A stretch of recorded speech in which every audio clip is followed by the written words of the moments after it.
position just now. Quite a good race here for...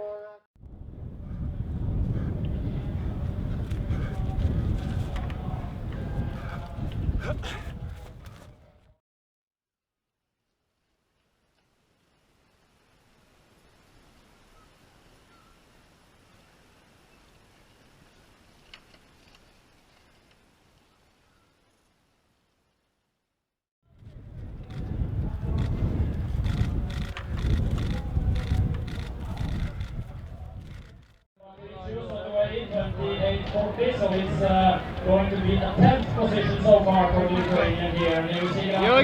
Jürgen! Didelis nusivylimas. Pradėjau truputį klaidelį pirmą punktą, bet paskui labai gerai įsivažiavau, viskas ėjosi.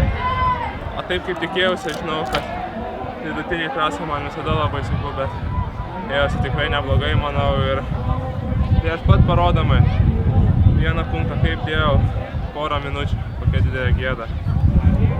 Eina savo. Ir paskui jau sukovojau iki galo, bet jau